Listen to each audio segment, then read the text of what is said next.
At the age of 90, he still firmly ranks among the world's richest. Why has Buffett's wealth empire stood firm for more than half a century?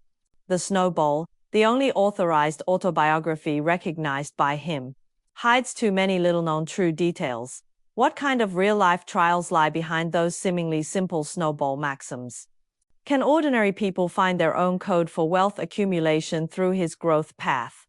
Today, based on the authoritative records in the book and combined with publicly available business historical materials, we will break down the growth and investment logic of this investment guru and uncover the true veil of wealth snowballing. Speaking of snowballing, this is the core philosophy that Buffett has practiced all his life. Its origin is not a deliberately constructed investment theory, but a real-life fragment of his childhood detailed in The Snowball.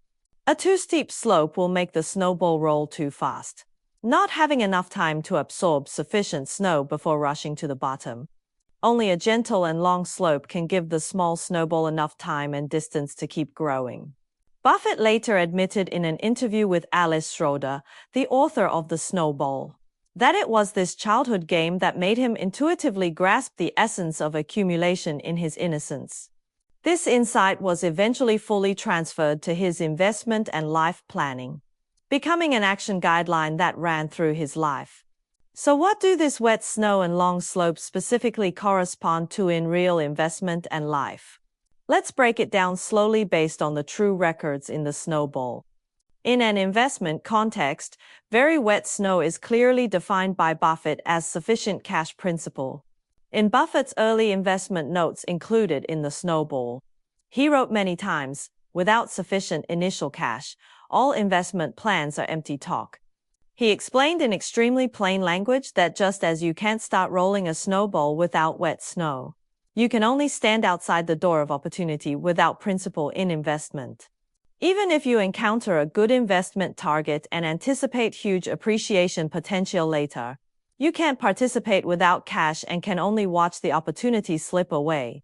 Buffett's understanding did not come out of nowhere, but from his early real experiences. The Snowball records that when he was 11 years old, he took a fancy to a railway company's stock, which was at a low price at that time. He judged that it would rise later, but because he only had a few dollars in pocket money, which was not enough to buy the minimum number of shares, he finally had to miss it. This incident made him deeply realize the importance of principle and planted the idea of accumulating cash deeply in his heart. The very long slope, in Buffett's logic, corresponds to the power of compound interest over time. He has always emphasized that wealth accumulation is never achieved overnight. Just as a snowball can't roll into a tower in a short distance, the appreciation of funds also needs a long time to ferment. The length of the slope here is essentially the span of time. The longer the slope, the more time, the more obvious the compound interest effect, and the larger the final size of the snowball. But in Buffett's understanding, having wet snow cash principal and long slope time is not enough. There must be a key connecting and supporting element between them, which is continuous learning. He has mentioned many times at Berkshire Hathaway's annual shareholders' meetings that without learning, you can't accurately judge what is real wet snow. That is, which investment targets are worth investing principal in, nor can you find real long slopes. That is, which fields and industries have long-term appreciation potential. More importantly, there will always be various uncertainties in the investment process, such as market fluctuations, industry changes, and policy adjustments. Without the cognitive upgrading brought by continuous learning, you can't cope with these changes, and it's likely that the snowball that has already started rolling will fall apart halfway. The Snowball records that Buffett encountered a severe market downturn in the 1970s. At that time, he held a lot of cash, but many of the targets he had previously favored showed abnormalities. It was precisely because he had continuously learned industry knowledge and studied market rules that he accurately judged which targets were short-term fluctuations and which were value collapses. He finally made precise shots, making his snowball not only undamaged but also growing stronger by taking advantage of the situation. Buffett has strictly practiced the core logic of snowballing all his life. And the snowball restores this process with a large number of real historical materials and interview details. In his early years, all his actions centered on accumulating initial wet snow, and every step was solid and planned. When he was a student, he never let go of any opportunity to make money. In addition to the well-known story of buying pinball machines and placing them in barber shops, the snowball also records many other real money-making experiences of his. For example, starting at the age of 13, he got up at 4:30 every morning to deliver newspapers door to door, delivering nearly 500 newspapers a day, rain or shine. He persisted in this job for several years, and all the money he earned was saved as initial principal. In addition, he would use weekends and holidays to pick up discarded golf balls at golf courses, clean them, and resell them. He also helped neighbors mow lawns and take care of gardens in the community to earn service fees. These seemingly trivial businesses, under his careful operation, all became important channels for accumulating wet snow. The snowball includes Buffett's account book when he was young, which details every income and expenditure, from pocket money of a few cents to business income of dozens of dollars, all clearly traceable. This respect for funds and persistence in accumulation laid a solid foundation for his subsequent investment career. After working, he put accumulating cash at the top of his priority list. When he first worked as a stockbroker, he strictly controlled his living expenses, invested most of his commissions in investments, carefully selected targets, and slowly expanded his principal scale.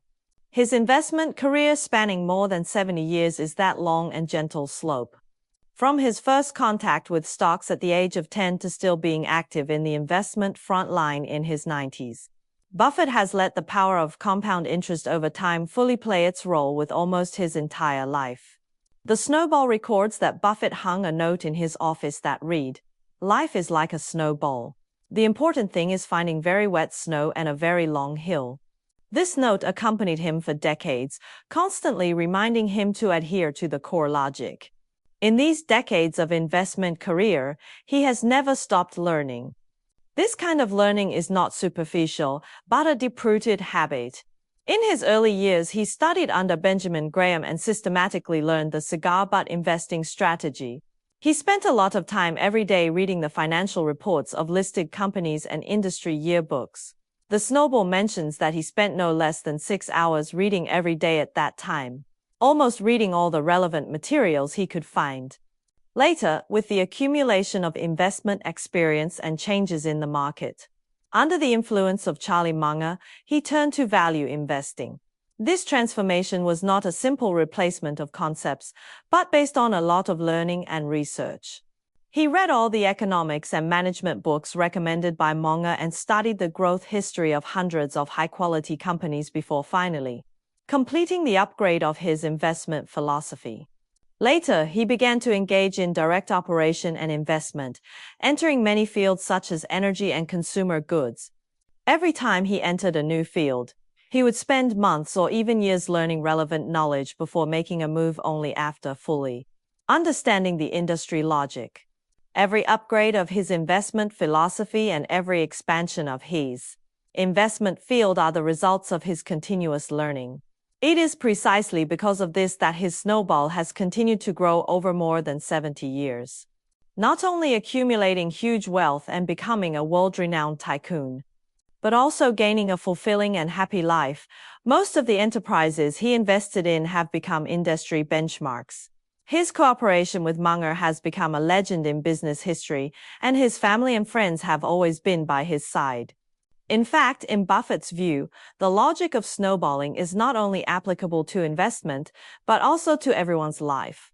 He has mentioned on many public occasions that for ordinary people, the wet snow in life is their own abilities, connections, and credibility. Abilities are the foundation for standing firm. Connections are the help for development, and credibility is the basis for long-term cooperation. These three together constitute the initial foundation of the life snowball. The long slope is the long life course. Everyone's life is a long-term accumulation, and time will give everyone enough opportunities to expand their own snowball. Continuous learning is the core driving force for promoting the rolling of the life snowball. Only through continuous learning can we improve our abilities, expand our connections, accumulate credibility, cope with various challenges in life, and make our life snowball roll more and more brilliantly. The results. Now that we've talked about the core philosophy of snowballing, let's dig deeper into an important cornerstone that supports this philosophy. Buffett's most valued cash is king concept. The core of this concept can be summarized in 4 words: love making money, hate spending money. Through a lot of real details, the snowball restores Buffett's passion for making money and restraint in spending. This attitude is not deliberately cultivated the day after tomorrow, but deeply engraved in his character since childhood. Buffett's passion for making money was evident from an early age. This passion is not simply greed for money itself, but taking the process of making money as a pleasure, a flow state where he can fully devote himself. The snowball records that he had an extraordinary sensitivity to numbers since childhood. At the age of 3, he could accurately calculate the total price of goods in his family's grocery store. At the age of 5, he would take the initiative to help his family count change. This talent for numbers allowed him to quickly find rules when dealing with money-related things. His father, Howard Buffett, was a stockbroker, and the bookshelves at home were full of various books related to finance and investment. Buffett often read these books since childhood. Although he couldn't understand many contents at first, he still enjoyed it. This natural interest in numbers and finance made him particularly destined for money-related matters. What really made him establish the awareness of actively making money was a book called 1,000 Ways to Make $1,000. This book was a gift he received on his 10th birthday. The snowball mentions that after getting this book, he read it cover to cover, forgetting to eat and sleep. The cases in the book of ordinary people making money through small businesses opened his eyes. In particular, the sentence in the book, "Action is important.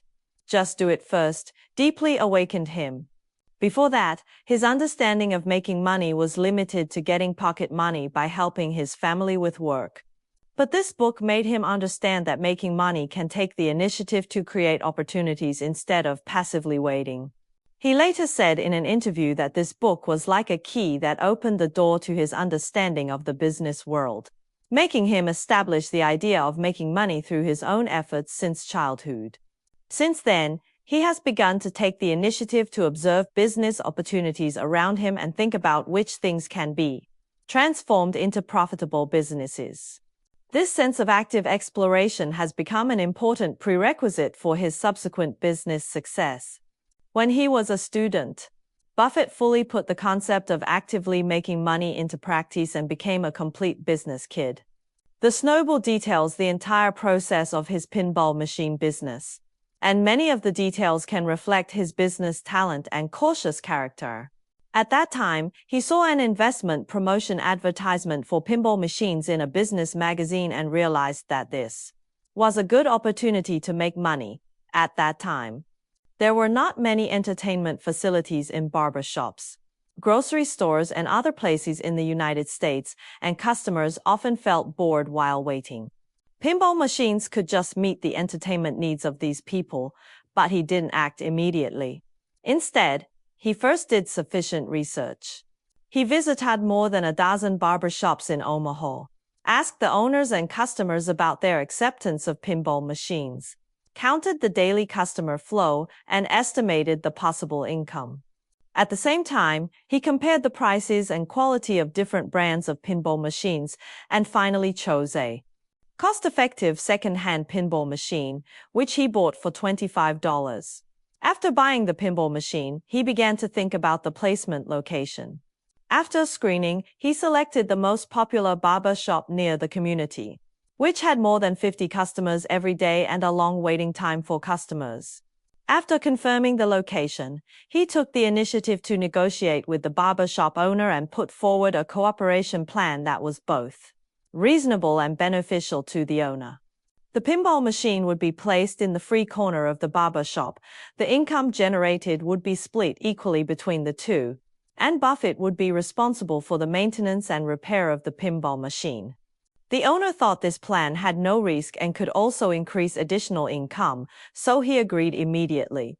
After the placement, Buffett would take time every day to go to the barber shop to check the operation of the pinball machine, count the income, and replenish the pinballs in time. Unexpectedly, this trick really worked. In just over 2 weeks, he recovered the $25 cost through profit sharing.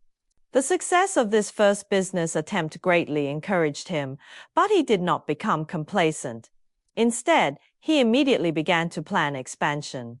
He did not spend the money he earned, but used it to buy another second-hand pinball machine and put it in another barber shop.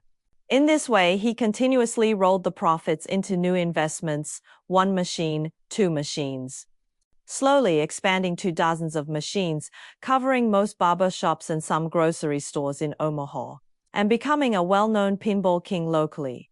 The snowball records that, at the peak, his pinball machine business could bring him nearly $200 a month, which was equivalent to half a month's salary of an ordinary worker at that time, and he was only a teenager student at that time. In this process, he showed not only passion for making money, but also business wisdom beyond his age. At that time, some peers saw that his pinball machine business was profitable and also wanted to enter this field. Others reminded him that he should be wary that the barber shop owner would buy pinball machines himself and take away his business. Buffett had already anticipated this risk. Instead of choosing to confront the owner, he resolved the crisis in a more clever way. He deliberately told the cooperating barbershop owner, "Although this pinball machine seems profitable, the hidden costs behind it are very high, especially the maintenance cost. The parts inside are very precise. Once damaged, it will cost $40 to repair, which is more expensive than buying a new second-hand pinball machine. Most of the money I earned in these months has been used for maintenance." When the owner heard this, he thought the business seemed profitable but was actually not worth it. So he gave up the idea of doing it himself. Moreover, the owner took the initiative to help him maintain the pinball machine, worrying that machine damage would affect his profit sharing. In this way, Buffett protected his business territory with accurate prediction and flexible response. The pinball machine business not only accumulated considerable initial principal for him, but also made him learn business skills such as market research, negotiation and cooperation, and risk control in practice. These skills have become valuable wealth in his subsequent investment career. The snowball mentions that when Buffett recalled this experience later, he said that the pinball machine business was his first real business practice in life, which made him understand the importance of cash flow and risk control and laid the foundation for his subsequent adherence to the cash is king concept. In addition to having a keen business sense and strong action ability, Buffett's stinginess in spending money is also impressive. This stinginess is not greed, but an extreme cherishing of cash. It is precisely this attitude that allows him to continuously accumulate a large amount of principal. The snowball shows this deep-rooted frugality through a lot of real-life details. Even after becoming a world-class tycoon, his lifestyle has hardly changed. In terms of travel, he has long driven an old car. The snowball records that he bought a Lincoln Town car in the 1980s and drove it for nearly 20 years. He was reluctant to replace it until the car was seriously aging and the maintenance cost was too high. His friends and family advised him to buy a more luxurious and comfortable car, but he always stuck to his idea, believing that the core function of a car is to transport people, and there is no need to spend a lot of money on luxury models. Saving the money for investment can generate greater value. In terms of diet, his habits are extremely simple.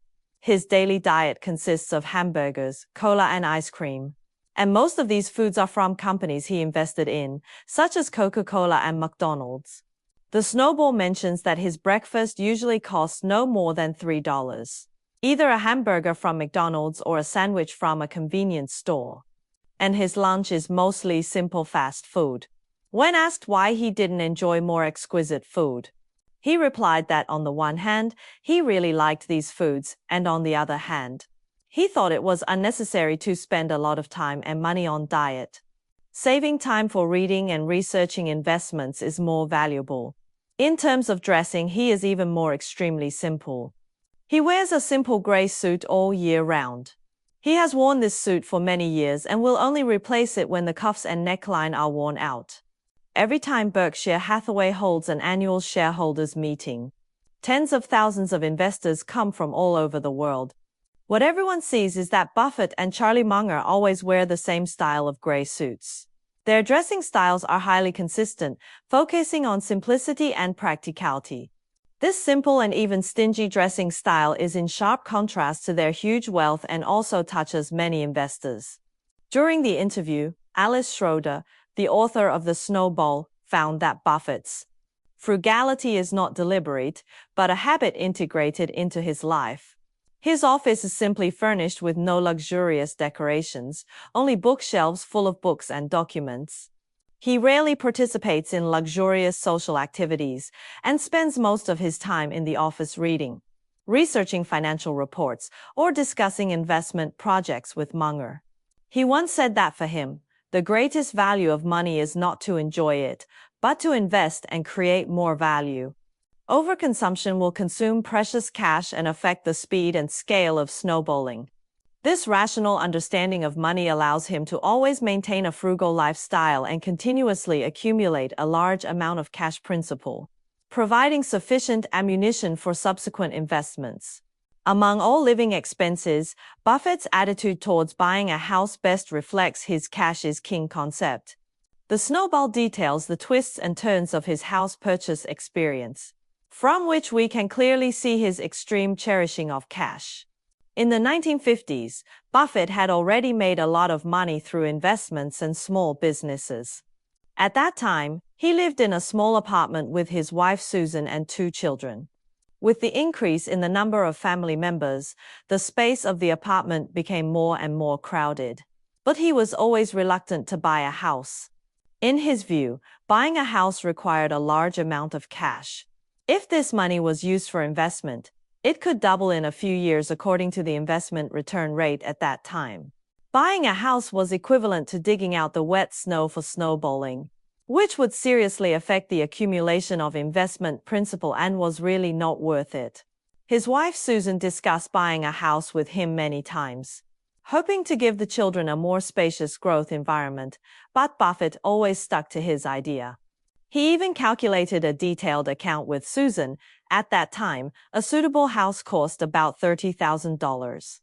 If this money was invested in a stock he was optimistic about, with an annual return rate of 20%, it could become $74,000 in 5 years and $180,000 in 10 years. Buying a house not only could not generate income, but also required additional expenses such as property fees and maintenance fees. Although Susan understood his investment philosophy, she still persuaded him many times when she saw the children crowded in the small space. It was not until 1958, when Susan gave birth to their 3rd child, that the space at home was completely insufficient. The youngest son had to sleep in a small bed converted from a desk drawer. Susan could no longer bear it and strongly demanded to buy a house from Buffett again. Faced with his wife's repeated nagging and the actual needs of the family, Buffett finally compromised and reluctantly took out the money to buy a house. This house is located on Farnham Street in Omaha, with a price of $31,500. Although it solved the family's living problem, Buffett always felt uneasy about this expenditure and even gave the house a special name, Buffett's Dumb Mistake, to remind himself not to easily spend a large amount of cash to avoid affecting the accumulation of principal. The Snowball records that later Susan thought the decoration of the house was too simple and wanted to spend more than $10,000 to renovate it. When she told Buffett this idea, Buffett was very distressed and kept saying it's too expensive and it's unnecessary, and even joked that my heart was bleeding. In the end, with Susan's insistence, the renovation was carried out. but Buffett always thought it was an unnecessary expenditure. This incident also reflects from the side that Buffett's cherishing of cash has been integrated into all aspects of his life. Every expenditure he makes will consider whether it will affect the accumulation of principal and whether it conforms to the core logic of snowballing. Facts have proved that his persistence is reasonable, precisely because he always puts cash accumulation in the first place. He can have enough principal to make a move every time he encounters a good opportunity in subsequent investments, making his snowball continue to grow. Buffett's cash is king concept is not only reflected in saving money to accumulate cash, but also in his ability to flexibly use external funds to expand cash reserves. The most typical example is the flexible use of float. The snowball explains in detail Buffett's understanding and application logic of float, which is also one of the most distinctive parts of his investment system. The so-called float, popularly speaking, refers to the funds temporarily controlled by the insurance company after receiving the premiums paid by the insured and before paying the compensation when a claim occurs. For the insurance company, this fund is a liability because it may need to be paid to the insured in the future. But for Buffett, who is good at investing, this fund is a huge free cash pool that can be used for investment to obtain income. As early as the 1960s, Buffett keenly discovered the value of float. At that time, he was looking for channels that could continuously provide him with investment funds, and the business model of insurance companies just met his needs. The snowball records that he conducted in-depth research on many insurance companies at that time, and found that high-quality insurance companies could continuously expand the scale of float through precise risk control, and the cost of using these funds was very low, even negative. If the investment income of the insurance company could cover the claim expenses and operating costs, then the float was equivalent to free funds. Based on this understanding, Buffett began to invest heavily in insurance companies. From the early acquisition of National Indemnity Company under Berkshire Hathaway, to the later acquisition of Geico Insurance Company, General Reinsurance Company, etc., he gradually built his own insurance empire and obtained a steady stream of float. This float has become an important ammunition for his investment, allowing him to always have sufficient cash on hand and be able to make decisive moves when opportunities arise in the market. The snowball records many cases of making profits through investing float. For example, during the 2008 financial crisis, the global market fell into a downturn, and the stock prices of many high-quality enterprises plummeted. At that time, there was a general lack of cash in the market, but Buffett, relying on the float of his insurance empire, held a huge amount of cash and successively invested in many high-quality enterprises such as Goldman Sachs and General Electric. These investments later brought him rich returns. According to public data as of 2023, the scale of float of insurance companies under Berkshire Hathaway has exceeded $1,500 billion. This huge amount of funds has become an important support for Buffett's continuous investment. It should be noted that Buffett's use of float is not blind, but based on strict risk control. He has always emphasized that float is a liability of insurance companies, and it must be ensured that claims can be paid at any time. Therefore, when using float for investment, he will choose targets with low risk and strong liquidity, avoiding investing in high risk and low liquidity assets to prevent the inability to cope with claims. The snowball mentions that he has formulated strict investment guidelines for his affiliated insurance companies, requiring the investment team to give priority to the safety and liquidity of funds, followed by profitability. This cautious attitude allows him to expand cash reserves by using float while ensuring the stable operation of the insurance business. Forming a virtuous cycle of insurance business provides float, and float investment profits feed back the insurance business.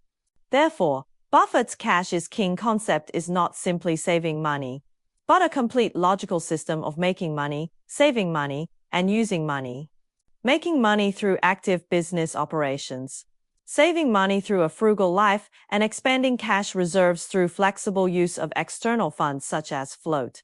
Finally, ensuring that he always has sufficient cash principal on hand to lay a solid foundation for snowballing. This extreme understanding and application of cash is one of the important secrets of his investment success. With sufficient wet snow cash principal, the next step to make the snowball continue to grow is to find a sufficiently long slope. That is, compound interest over time. The key to unlocking the magic of compound interest over time is action first, which Buffett has always emphasized. In Buffett's investment logic, time is the best friend of compound interest. But only by taking action as early as possible can time exert its maximum effect. If you blindly wait for the best time and delay taking action, you will only miss the dividends of compound interest over time. Even if you have a lot of principal later, it will be difficult to make up for the loss of time.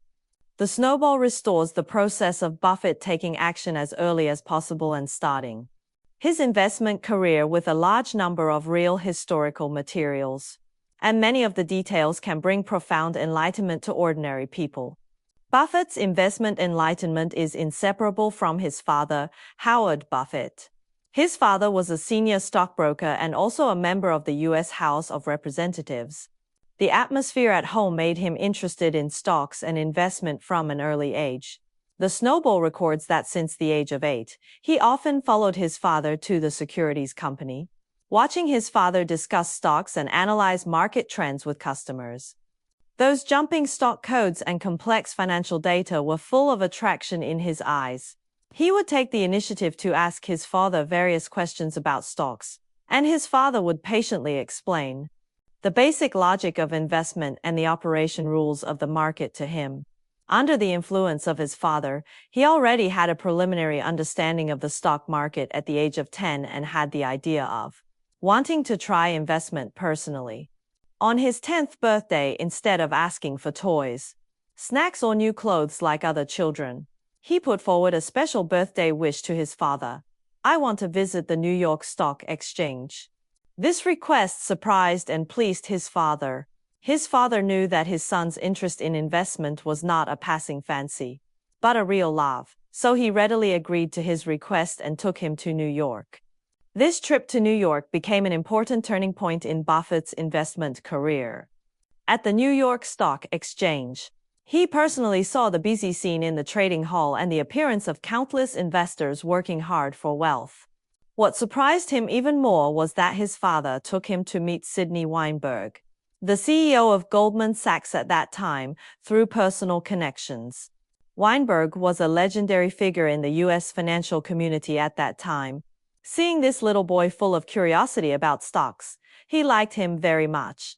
He not only kindly held him to visit the trading hall together, but also took the initiative to ask him, "Little boy, which stock do you like the most?"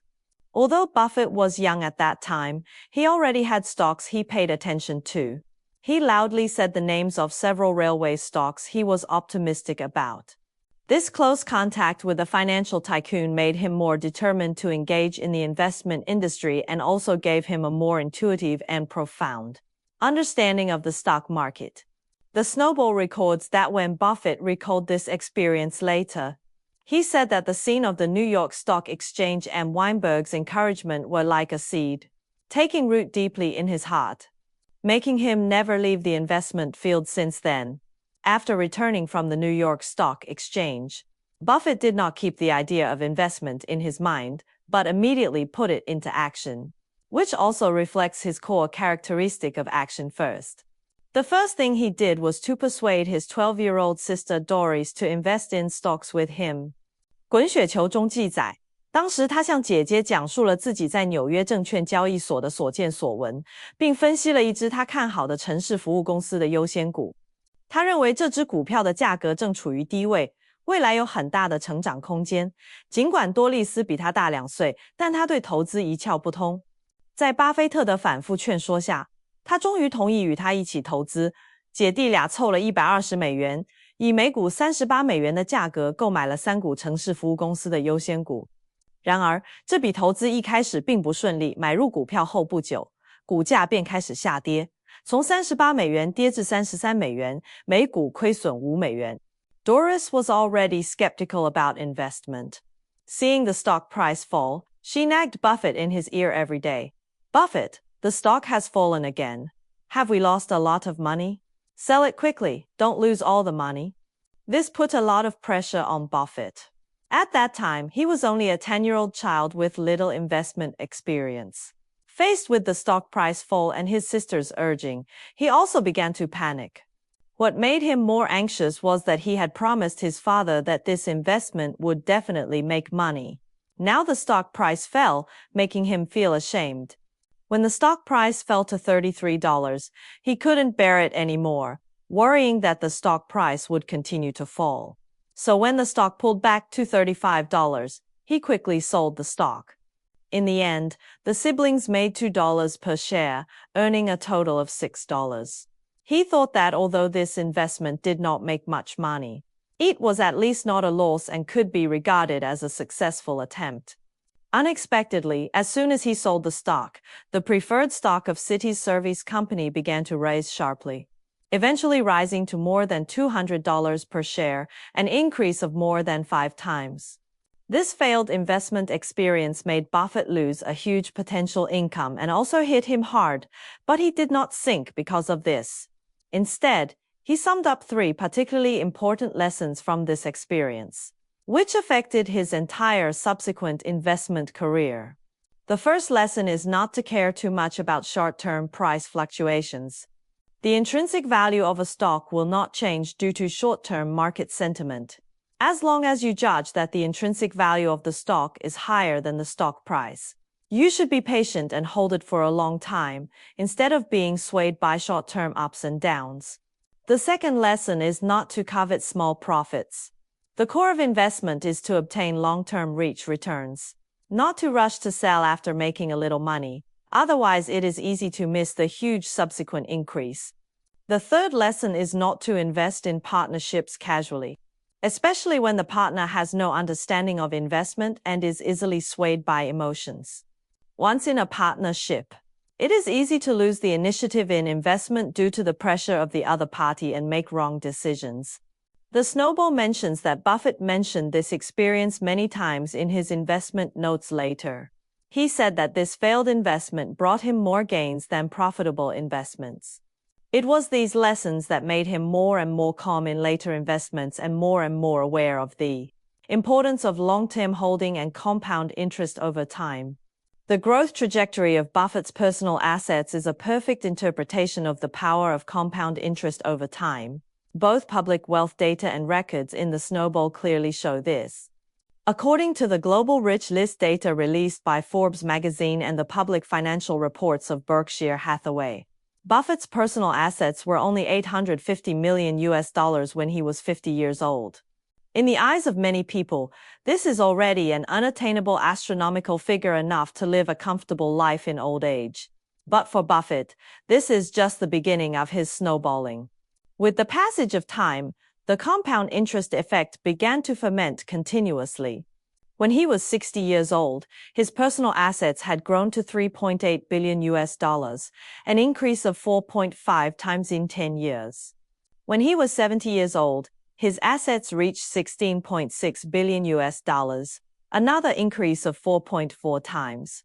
When he was 80 years old, his assets exceeded $50 billion, reaching $50.4 billion. When he was 90 years old, his personal assets had soared to $85 billion.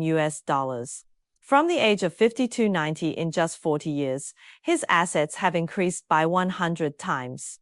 Such a growth rate is extremely rare among global tycoons. In the same 40 years, he accumulated $850 million in the first 40 years from 10 to 50 years old, but achieved a 100-fold increase in the latter 40 years. This is the magic of compound interest over time. Many people lack an intuitive understanding of the power of compound interest. Buffett once explained the essence of compound interest with a simple example. If a sum of money can get an annual return rate of 20%, then after 36 years, this sum of money will increase by 100 times. If the return rate can reach 25%, it will only take 29 years to increase by 100 times. His own investment career is the best proof of this example.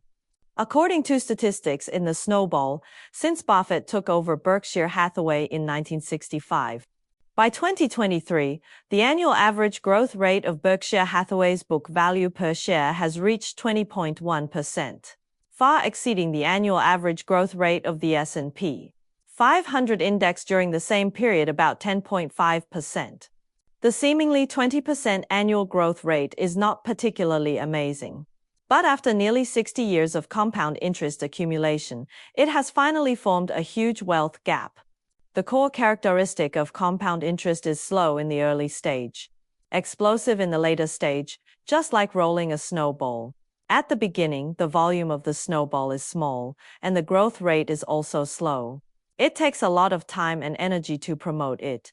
But as the volume of the snowball continues to increase, its ability to absorb snowflakes becomes stronger and stronger, and the growth rate will also become faster and faster, eventually reaching an amazing scale. Buffett's asset growth is exactly like this. The accumulation in the first 50 years laid a solid foundation for him, and the subsequent 40 years ushered in the concentrated explosion of the compound interest effect. The snowball records that Buffett once said, "Life is like compound interest. Everything you do will have a continuous impact on the future." The same is true for investment. The early accumulation of principal and cognitive improvement may not seem effective. But as long as you persist, you will eventually get huge returns. This sentence is not only applicable to investment, but also to all areas of life.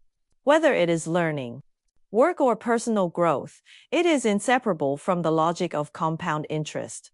As long as we can continue to invest and maintain steady progress, time will become our best friend, and we will eventually reap unexpected results. But for the full play of compound interest over time, there is an indispensable premise, which is adhering to the iron rule of don't lose money. Buffett once clearly put forward 3 iron rules of investment at Berkshire Hathaway's annual shareholders meeting. The first rule is don't lose money. The second rule is don't lose money, and the third rule is to strictly abide by the first and second rules. This sentence sounds a bit repetitive and even verbose, but it contains extremely profound investment wisdom and is also the core guarantee for him to achieve long-term compound interest growth. Why is don't lose money so important? The snowball explains this with detailed data analysis. Assuming a sum of $100 loses 50% in the first year, it becomes $50. Then even if it gets a 100% return rate in the second year, it can only return to $100, which is equivalent to no gain in 2 years. If it loses 30% in the first year, it becomes $70. Then it needs a 42.8% return rate in the second year to get back the principal. If it loses 20% in the first year, it needs a 25% return rate to get back the principal. It can be seen that the loss of principal will seriously erode the accumulation speed of compound interest. Just like when rolling a snowball, if the snowball falls off a piece halfway, it will take more time and energy to roll it back to its previous size. If we can ensure that the principal is not lost, even if the annual return rate is not high, we can get rich returns through long-term compound interest accumulation. Buffett's iron rule is not an empty slogan, but an action guideline that runs through his entire investment career. The snowball records that before making every investment decision, he will first consider, will this investment lose money? Rather than first considering how much money can this investment make, he will conduct comprehensive research and analysis on the investment target, fully assess the investment risk, and only make a move when he confirms that the investment project has extremely low risk and almost no possibility of losing money. For example, when he invested in Coca-Cola, he spent nearly a year studying Coca-Cola's financial statements, brand value, market share, global layout, etc., confirming that Coca-Cola has a strong brand barrier and stable cash flow, with almost no risk of losing money, before finally deciding to invest. This extreme aversion to risk has made him rarely experience principal loss in decades of investment career, and also allowed the compound interest effect to play a role continuously and stably. Buffett also often reminds investors that the core of investment is not to pursue high return rates, but to pursue stable return rates. High return rates are often accompanied by high risks, which are likely to lead to principal loss, while stable return rates, although seemingly not high, can ensure the continuous accumulation of compound interest and ultimately bring higher total returns in the long run. The snowball includes a speech by him. Many people want to get high returns in a short time, but this is often a shortcut to loss. The real investment masters are those who know how to control risks and pursue stable returns. As long as you can ensure that the principal is not lost and maintain an annual return rate of 15%, after 40 years, your assets can grow by 267 times. This sentence profoundly reveals the essence of investment and also provides important guidance for ordinary people's investment. Buffett's iron rule of investment, don't lose money, has not only been verified by the market, but also coincides with the concepts of other business legends, the most representative of which is Li Ka-shing. As a business tycoon in Hong Kong, Li Ka-shing has experienced numerous market fluctuations and industry changes in his life. But he has always been able to maintain stable wealth growth. One of the core reasons is that, like Buffett, he adheres to not taking unprepared risks and values the safety of principle. Li Ka-shing once said in a public speech that he has never taken unprepared risks in his life because once the adventure fails, the principal accumulated through hard work may be lost, and subsequent investments will be impossible. His view is completely consistent with Buffett's concept of don't lose money, both emphasizing the importance of principal safety for long-term investment and compound interest accumulation. The snowball also mentions that Buffett highly recognizes Li Ka-shing's business wisdom and believes that the two have the same understanding in terms of risk control and principal safety. Li Ka-shing's business career is a vivid practice of this concept. He started with the plastic flower business. In the early days of his business, he did not blindly expand, but first found stable customers and suppliers through market research. After ensuring that the business could make stable profits, he gradually expanded the scale. The snowball records that when Li Ka-shing was in the plastic flower business, he always adhered to the principle of having orders first, then production, avoiding the breakage of the capital chain due to product backlogs, ensuring that every investment could generate income and not taking unnecessary risks. Later, when he entered the real estate industry, he also made a decisive move at the bottom of the market after decades of observation and research, accumulating sufficient principal and industry knowledge. In the late 1960s, Hong Kong's real estate market fell into a downturn. Many real estate companies closed down one after another, and housing prices and land prices plummeted. At that time, many people lost confidence in the real estate market, but through long-term observation and research, Li Ka-shing believed that Hong Kong's real estate market had long-term growth potential, and this was a good time to bottom hunt. But he did not blindly invest all his funds, but took out part of his idle funds to selectively acquire some high-quality land and properties. Later, Hong Kong's real estate market recovered, and housing prices and land prices rose sharply. Li Ka-shing obtained rich returns through this investment and also laid his position in Hong Kong's real estate industry. Li Ka-shing's investment strategy is similar to Buffett's concept of margin of safety. Buffett's so-called margin of safety refers to the gap between the intrinsic value of the investment target and the stock price. He will only make an investment when the stock price is much lower than the intrinsic value, forming a sufficient margin of safety, which can maximize the risk of principal loss. When Li Ka-shing invested in real estate, he also chose to make a move when the market was in a downturn and asset prices were much lower than their intrinsic value, ensuring that his investment had a sufficient margin of safety. The experiences of these two business legends have proved that whether it is investment or entrepreneurship, the safety of principal is the first priority.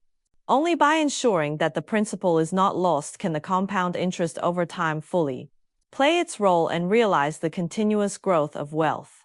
For ordinary people, We may not have the business talent and resources like when making investment decisions, don't be tempted by high return rates. First, consider the risks of investment and ensure the safety of your principal so that you can get stable returns in long term. With wet snow cash principal and long slope compound interest over time. Continuous learning is needed to promote the snowball to keep rolling and growing. This is another indispensable core element in Buffett's investment. Wisdom, focused learning, and the evolution of the circle of competence. As Buffett's lifelong partner and confidant, Charlie Munger has evaluated Buffett as a learning machine on many public occasions. He said that Buffett's brain is like a sponge, always absorbing new knowledge and information. This ability of continuous learning is the core driving force for Buffett to thrive in the investment world. The snowball restores the course of Buffett's lifelong focused learning with a lot of real details, allowing us to clearly see how his circle of competence has evolved through continuous learning. Buffett has had an extremely high sensitivity to numbers since childhood. This talent made him naturally interested in investment and also laid the foundation for his subsequent learning and investment. His father, Howard Buffett, was a stockbroker mainly engaged in investment in the public utilities field. Buffett was influenced by his father's words and deeds since childhood. Watching his father study stock charts, analyze the financial reports of listed companies, and discuss investment strategies with customers every day. These scenes are deeply engraved in his heart. The snowball records that since the age of 6, he often read various financial books and industry yearbooks on his father's bookshelf. Various learning resources. The snowball mentions that when he was a child, he often went to the local library to borrow various books and magazines related to finance and investment. From the Wall Street Journal to Forbes magazine, he almost read them all. He would also excerpt important content from the books, organize them into notes, and study them repeatedly. This habit of active learning was developed in his childhood and ran through his entire life. The failed experience of investing in stocks with his sister at the age of 10 made Buffett more deeply aware of the importance of learning investment knowledge. He understood that it is impossible to do a good job in investment only by passion and intuition. He must have solid professional knowledge and systematic investment methods. So he studied harder, not only reading more investment books, but also paying attention to market dynamics and analyzing various investment cases. The snowball records that he spent a lot of time studying the stock market every day at that time, recording the price fluctuations of different stocks, analyzing the reasons behind the fluctuations, and trying to find the rules of investment. Later, he was admitted to the University of Nebraska-Lincoln, majoring in business administration. During his college years, he systematically studied professional courses such as economics, accounting, and finance. These courses helped him build a complete business and investment knowledge system. After graduating from college, he did not enter the workplace immediately, but chose to continue his studies and apply for the Columbia Business School, because he wanted to study under Benjamin Graham, a famous investor at that time. Graham is the founder of the Value Investment School, and his book The Intelligent Investor is known as the Bible of the investment world. Buffett had already read this book during his college years and firmly believed in Graham's investment philosophy. Being able to study under Graham was Buffett's biggest wish at that time. After hard work, he successfully entered the Columbia Business School and became Graham's student. Under Graham's guidance, Buffett systematically learned the cigar butt investing strategy, which also became the core method of his early investment. The so-called cigar butt investing is clearly defined by Graham in the Intelligent Investor, investing in listed companies with poor operating conditions but whose actual value, i.e., net current asset value, is greater than the stock price. These companies are like cigarette butts discarded on the ground. Although they seem worthless, they can occasionally be smoked a few times and have a certain residual value. Graham believed that investing in such companies has extremely low risk, because the net current asset value of the company has exceeded the stock price. Even if the company goes bankrupt and liquidates, investors can recover the principal and even get a certain return. Under Graham's guidance, Buffett in-depth studied how to calculate the net current asset value of the company and how to screen undervalued cigar butt companies.